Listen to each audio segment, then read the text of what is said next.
Allahu, Allahu, Allahu, Allah. Allahu, Allahu, Allahu. Assalamu alaikum wa rahmatullahi wa barakatuh. All praise is due to Allah subhanahu wa ta'ala, the Lord of the universe.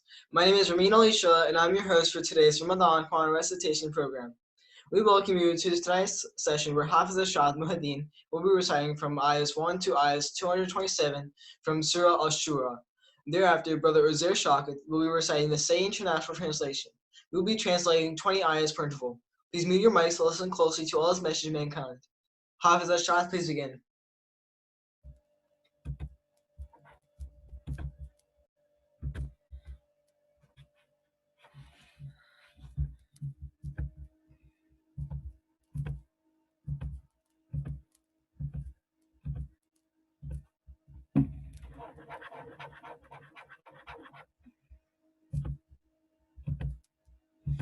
أعوذ بالله من الشيطان الرجيم بسم الله الرحمن الرحيم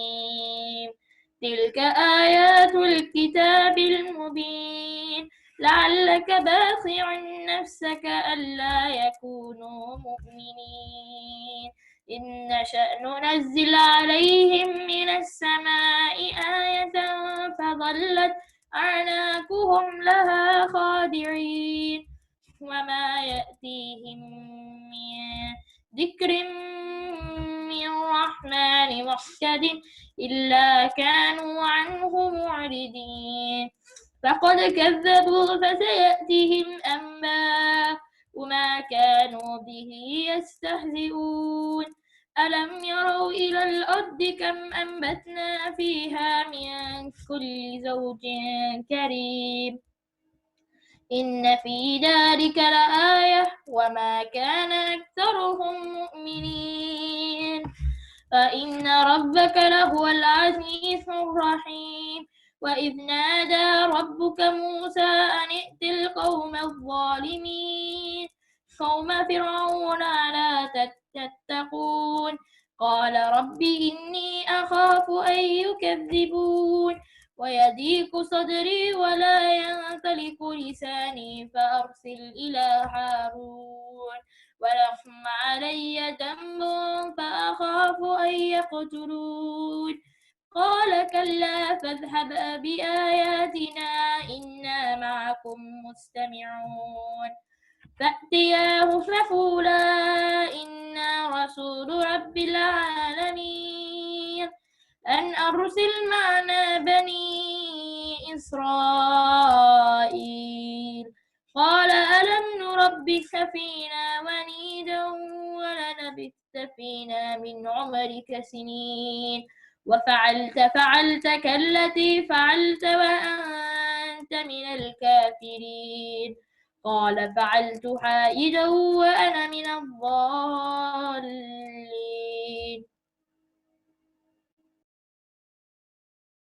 Ta, Sin, Mim. These are the verses of the clear book. Perhaps, O Muhammad, you would kill yourself with grief that they will not be believers. If we willed, we could send down to them from the sky a sign for which their necks would remain humbled, and no revelation comes to them anew from the most merciful, except that they turn away from it. For they have already denied, but there will come to them the news of that which they used to ridicule. Did they look not at the earth, how much we have produced therein from every noble kind? Indeed, in that is a sign, but most of them were not to be believers. And indeed, your Lord, he is the exalted in might, the merciful. And mention when your Lord called Moses, saying, Go to the wrongdoing people, the people of Pharaoh, will they not fear Allah? He said, My Lord, indeed I fear that they will deny me, and that my breast will tighten and my tongue will not be fluent. So send for Aaron. And they have upon me a claim due to sin, so I fear that they will kill me. Allah said, No, go both of you with our signs. Indeed, we are with you, listening. Go to Pharaoh and say, We are the messengers of the Lord in the world, commanded to say, Send us with the children of Israel. Pharaoh said, Did we not raise you among us a child, and you remained among us for years for your life? and then you did your deed which you did, and you were the ungrateful. You were of the ungrateful. Moses said, I did it. Then while I was of those astray.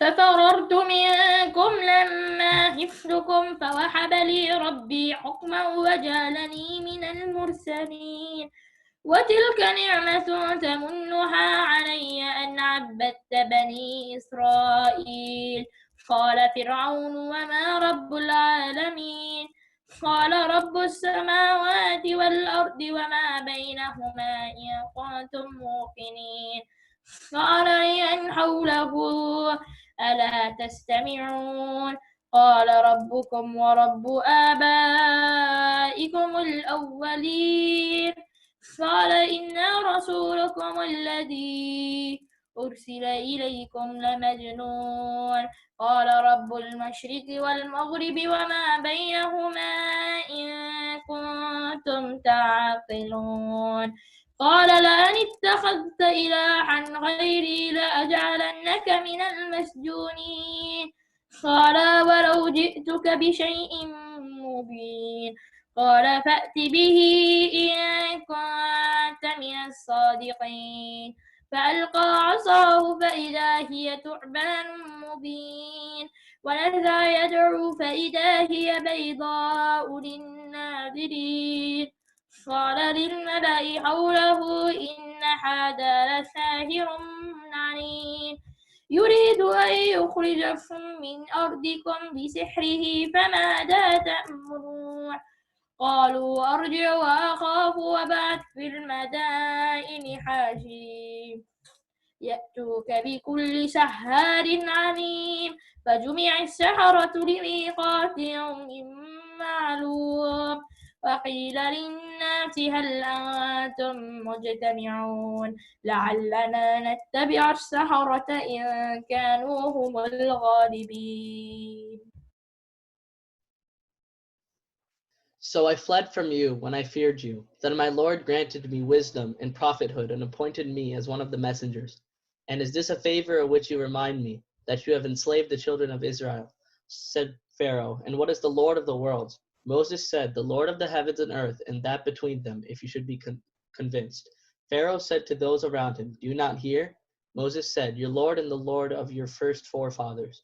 Pharaoh said, indeed, your messenger who has been sent to you is mad. Moses said, Lord of the east and the west, and that between them, if you were to reason. Pharaoh said, if you take a god other than me, I will surely place you among those imprisoned. Moses said, even if I brought you proof manifest?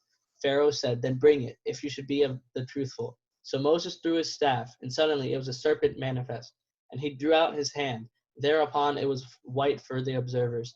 Pharaoh said to the eminent ones around him, indeed this is a learned magician. He wants to drive you out of your land by his magic. So what do you advise? They said, postpone the matter of him and his brother and send among the city's gatherers, who will bring you every learned, skilled magician. So the magicians were assembled for the appointment of a well-known day. And it was said to the people, will you congregate, that we might follow the magicians if they are the predominant? فلما جاء السحرة قالوا لفرعون إننا لنا لأجرا إن كنا نحن الغالبين قال نعم وإنكم إذا لمن المقربين قال لهم موسى ألقوا ما أنتم ملقون فألقوا حبالهم وعصيهم وقالوا بعزة فرعون إنا لنحن الغالبون فألقى موسى عصاه فإذا هي تلقف ما يأفكون فألقي السحرة ساجدين قالوا آمنا برب العالمين رب موسى وهارون قال آمنتم له قبل أن آذن لكم إنه لكبيركم الذي علمكم السحر فلسوف تعلمون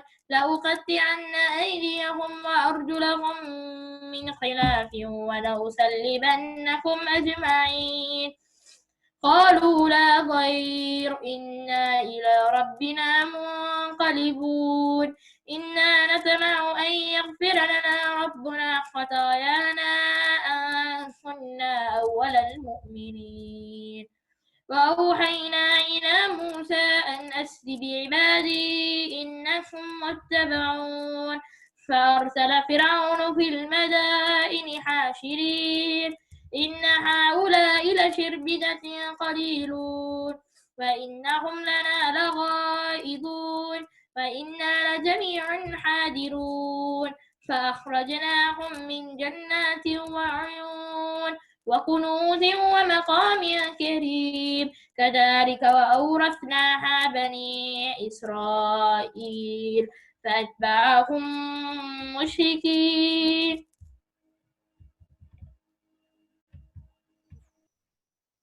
And when the magicians arrived, they said to Pharaoh, "Is there indeed for us a reward if we are the predominant?" He said, "Yes, and indeed you will then be of those near to me." Moses said to them, "Throw whatever you will throw." So they throw their ropes and their staffs and said, "By the might of Pharaoh, indeed it is we who are predominant." Then Moses threw his staff, and at once it devoured what they falsified. So the magicians fell down in prostration to Allah. They said, "We have believed in the Lord of the worlds, the Lord of Moses and Aaron." Pharaoh said, "You believed Moses before I gave you permission? Indeed, he is your leader who has taught you magic. But you are going to know. I will surely cut off your hands and your feet on opposite sides, and I will surely crucify you all." They said, "No harm. Indeed, to our Lord we will return.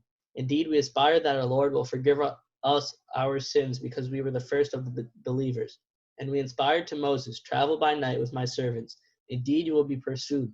Then Pharaoh sent among the city's gatherers and said, "Indeed, those are but a small band, and indeed they are enraging us, and indeed we are a cautious society." So we removed from them gardens and springs, and treasures in honorable station. Thus, and we caused to inherit it the children of Israel. So they pursued them at sunrise.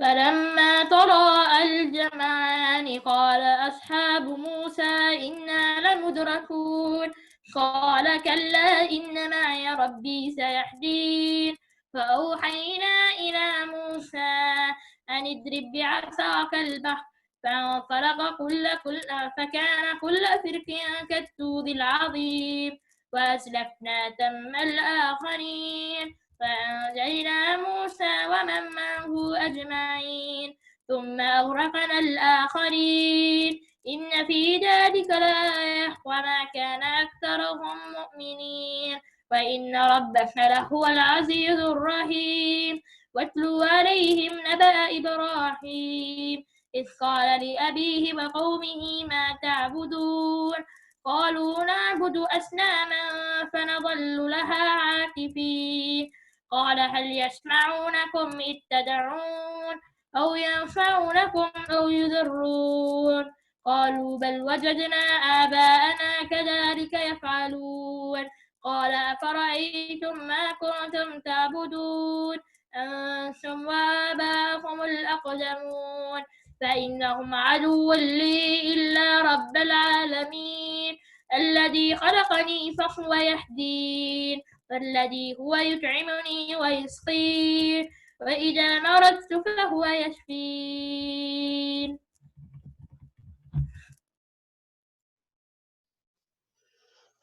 And when the two companies saw one another, the companions of Moses said, "Indeed, we are to be overtaken." Moses said, "No, indeed, with me is my Lord. He will guide me." Then we inspired to Moses, "Strike with your staff the sea," and it parted, and each portion was like a great towering mountain. And we advanced thereto the pursuers. And we saved Moses and those with him altogether. Then we drowned the others. Indeed, in that is a sign, but most of them were not to be believers. And indeed, your Lord, he is the exalted in might, the merciful. And recite to them the news of Abraham, when he said to his father and his people, "What do you worship?" They said, "We worship idols and remain to them devoted." He said, "Do they hear you when you supplicate? Or do they benefit you or do they harm?" They said, "But we found our fathers doing thus."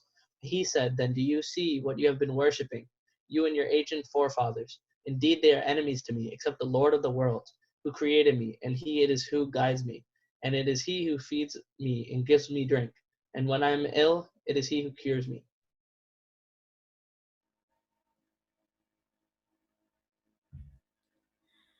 والذي يميتني ثم يحيين والذي أطمع أن يغفر لي خطيئتي يوم الدين رب هب لي حكما وألحقني بالصالحين واجعل لي لسان صدق في الآخرين واجعلني من ورثة جنة النعيم واغفر لأبي إنه كان من الضالين ولا تخزني يوم يبعثون يوم لا ينفع مال ولا بنون إلا من أتى الله بقلب سليم وأزلفت الجنة للمتقين وبرزت الجحيم للغاوين وقيل لهم أين ما كنتم تعبدون من دون الله هل ينصرونكم أو ينتصرون فكبكبوا فيها هم والغاوون وجنود إبليس أجمعون قالوا وهم فيها يختصمون تالله إن كنا لفي ضلال مبين إذ نسويكم برب العالمين وما أضلنا إلا المجرمون فما لنا من شافعين.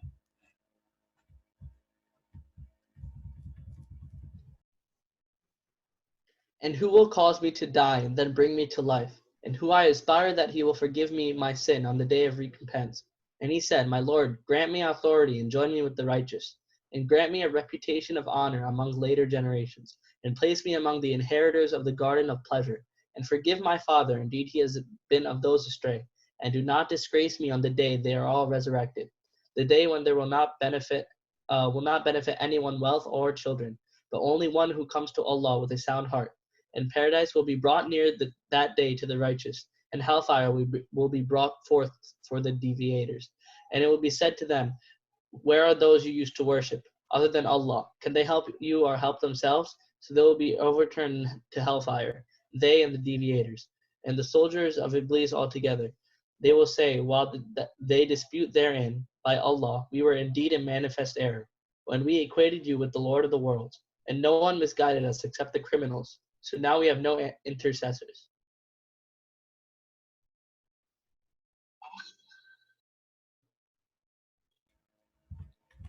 ولا صديق حميم فلو أن لنا كرة فنكون من المؤمنين إن في ذلك لآية وما كان أكثرهم مؤمنين فإن ربك لهو العزيز الرحيم كذبت قوم نوح المرسلين إذ قال لهم أخوهم نوح ألا تتقون إني لكم رسول أمين فاتقوا الله وأطيعون وما أسألكم عليه من أجر إن أجري إلا على رب العالمين فاتقوا الله وأطيعون قالوا أنؤمن لك واتبعك الأرذلون قال وما علمي بما كانوا يعملون إن حسابهم إلا على ربي لو تشعرون وما أنا بضارر المؤمنين إن أنا إلا نذير مبين قالوا لئن لم تنتهي يا نوح لتكونن من المرجومين قال ربي إن قومي كذبون فافتح بيني وبينهم فتحا ونجني ومن معي من المؤمنين فأنجيناه ومن معه في الفلك المشحون ثم أغرقنا بعد الباقين. And not a devoted friend, that if we only had returned to the world and could be of the believers. Indeed, that is a sign, but most of them were not to be believers. And indeed, your Lord, he is the exalted in might, the merciful. The people of Noah denied the messengers. When their brother Noah said to them, Will you not fear Allah? Indeed, I am to you a trustworthy messenger. So fear Allah and obey me, and I do not ask for you any payment. My payment is only from the Lord of the worlds. So fear Allah and obey me. They said, Shall we believe you while you are followed by the lowest class of people? He said, And what is my knowledge of what they used to do? Their account is only upon my Lord, if you could perceive, and I am not one to drive away the believers. I am only a clear warner. They said, If you do not desist, O Noah, you will surely be of those who are stoned. He said, My Lord, indeed my people have denied me. Then judge between me and them with the decisive judgment, and save me and those with me of the believers. So we saved them and those with him in the Laden ship. Then we drowned thereafter the remaining ones.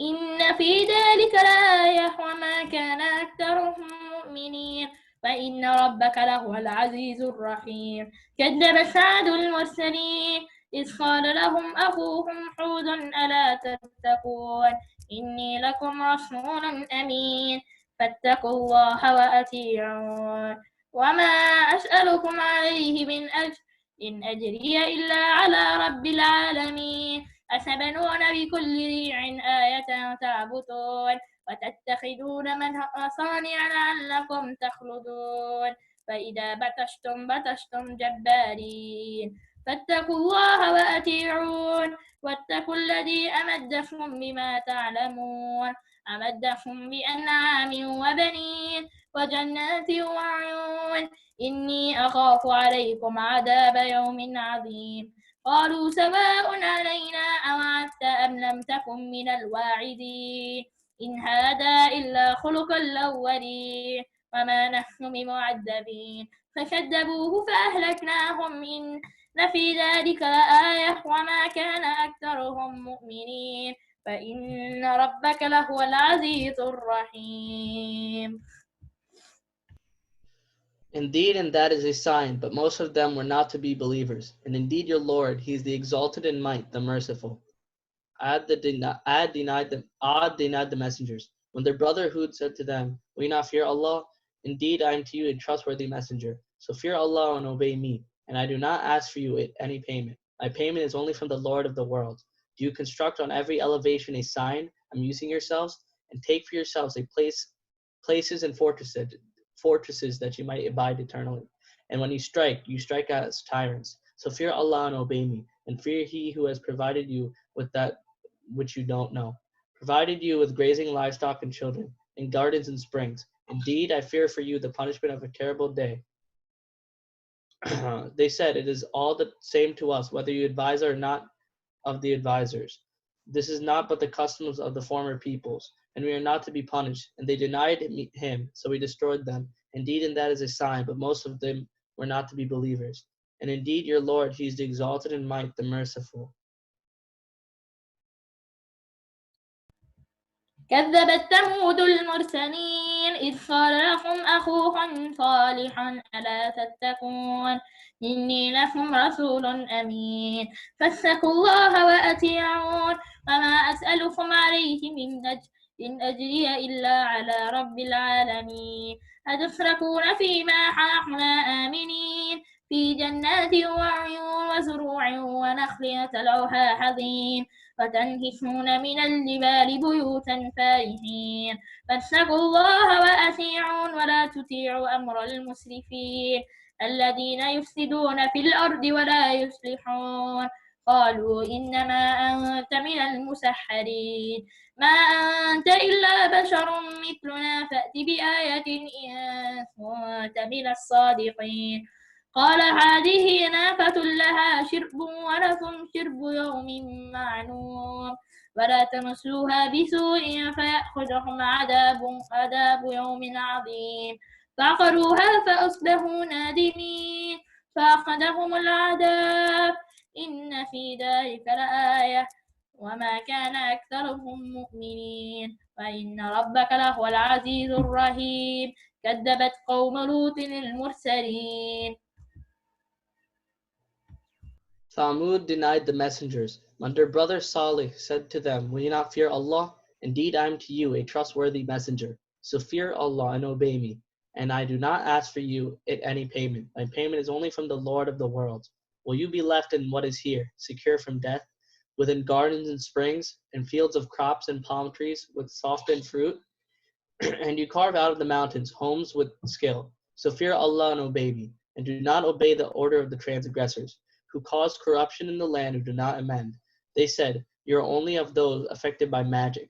You are but a man like ourselves. So bring a sign, if you should be of the truthful." He said, "This is a she-camel. For her is a time of drink, and for you is a time of drink, each on a known day. And do not touch her with harm, lest you be seized by the punishment of a terrible day." But they hamstrung her, and so became regretful. regretful, and the punishment seized them. Indeed, and that is a sign, but most of them were not to be believers. And indeed, your Lord, he is the exalted in might, the merciful. The people of Lot denied the messengers.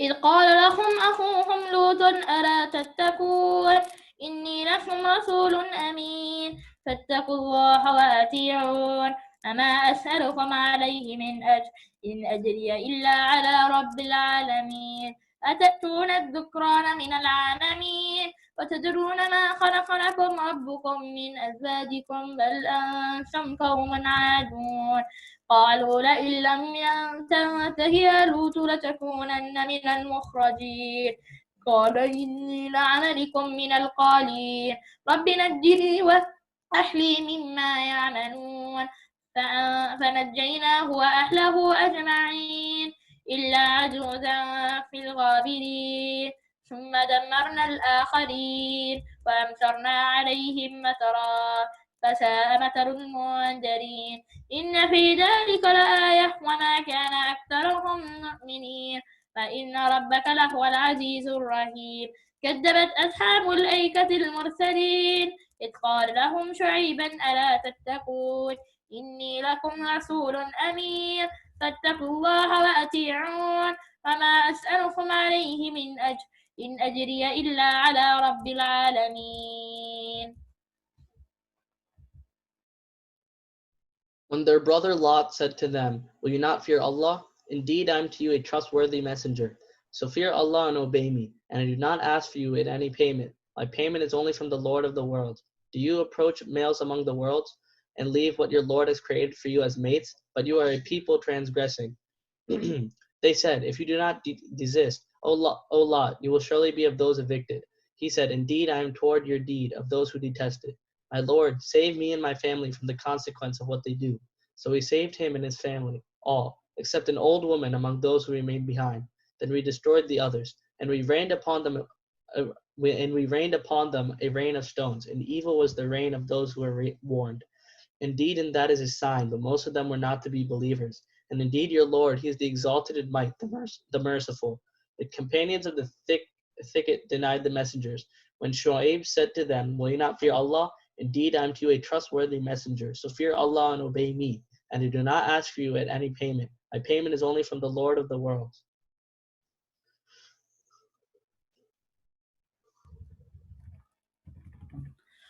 أوفوا الكيل ولا تكونوا من المخسرين وزنوا بالقسطاس المستقيم ولا تبخسوا الناس أشياءهم ولا تعثوا في الأرض مفسدين واتقوا الذي خلقكم والجبلة الأولين قالوا إنما أنت من المسحرين وما أنت إلا بشر مثلنا وإن نظنك من الكاذبين فأسكت علينا كسفا من السماء إن كنت من الصادقين قال ربي أعلم بما تعملون فكذبوه فأخذهم عذاب يوم الظلة إنه كان عذاب يوم عظيم إن في ذلك لآية وما كان أكثرهم مؤمنين فإن ربك لهو العزيز الرحيم وإنه لتنزيل رب العالمين نزل به الروح الأمين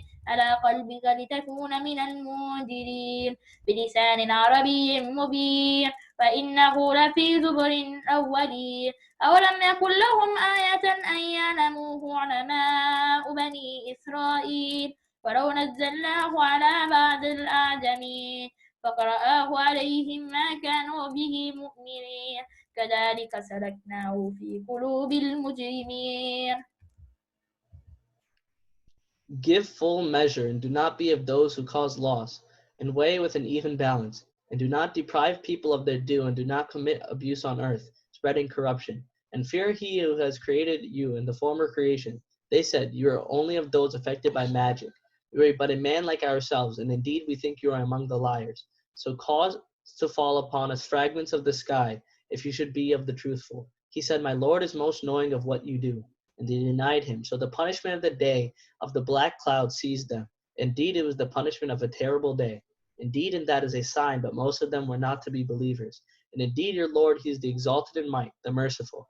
And indeed, the Quran is the revelation of the Lord of the worlds. The trustworthy Spirit has brought it down upon your heart, O Muhammad, that you may be of the warners, in a clear Arabic language. And indeed, it is mentioned in the scriptures of former peoples, and has it not been assigned to them that is recognized by the scholars of the children of Israel?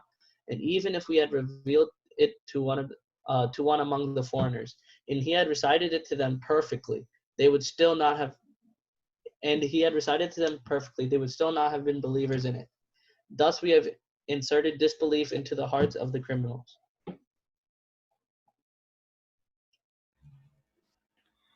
لا يؤمنون به حتى يروا العذاب الأليم فيأتيهم بغتة وهم لا يشعرون فيقولوا هل نحن منظرون أفبعذابنا يستعجلون أفرأيت إن متعناهم سنين ثم جاءهم ما كانوا يوعدون ما أغنى عنهم ما كانوا يمتعون وما أهلكنا من قرية إلا لها منذرون ذكرى وما كنا ظالمين وما تنزلت به الشياطين وما ينبغي لهم وما يستطيعون إنهم عن السمع لمعزولون فلا تدع مع الله إلها آخر فتكون من المعذبين فأنذر عشيرتك الأقربين واخفض جناحك لمن اتبعك من المؤمنين فإن عصوك فكن إني بريء مما تعملون وتوكل على العزيز الرحيم الذي يراك حين تقوم وتقلبك في الساجدين إنه هو السميع العليم هل أنبئكم على ما تنزل الشياطين وتنزل على كل أفاك أثيم يلقون السمع وأكثرهم كاذبون والشعراء يتبعهم الغاوون ألم تر أنهم في كل وادي يحيمون وأنهم يقولون ما لا يفعلون إلا الذين آمنوا وعملوا الصالحات وذكروا الله كثيرا وانتصروا من بعد ما ظلموا وسيعلم الذين ظلموا أي منقلب ينقلبون صدق الله العظيم. They will not believe in it until they see the painful punishment, and it will come to them suddenly while they perceive it not. And they will say, may we be reprived? So for our punishment are they impatient. Then have you considered if we gave them enjoyment for years, and then there came to them that which they were promised? They would not be availed by the enjoyment with which they were provided. And we did not destroy any city except that it had warners, as a reminder, and never have we been unjust. And the devils have not brought the revelation down. It is not allowable for them, nor would they be able. Indeed, they, from its hearing, are removed. So do not invoke with Allah another deity, and thus be among the punished. And warn, O Muhammad, your closest kindred. And lower your wing to those who follow you of the believers. And if they disobey you, then say, indeed, I am disassociated from what you are doing. And rely upon the exalted in might, the merciful, who sees you when you arise, and your a movement among those who prostrate. Indeed, he is the hearing, the knowing. Shall I inform you upon from the devils as whom the devils descend? They descend upon every sinful liar. They pass on what is heard, and most of them are liars. And the poets, only the deviators follow them. Do you not see that in every valley they roam, and that they say what they do not do? Except those poets who believe and do righteous deeds and remember Allah often and defend the Muslims after they were wronged. And those who have wronged are going to know to what kind of return they will be returned.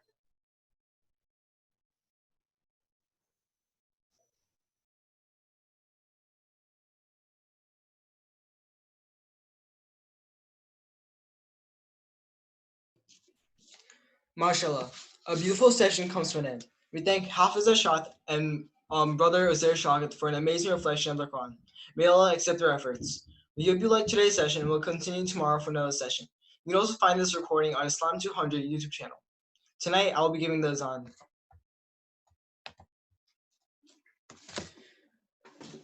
Allahu Akbar, Allahu Akbar. Allahu Akbar, Allahu Akbar. أشهد أن لا إله إلا الله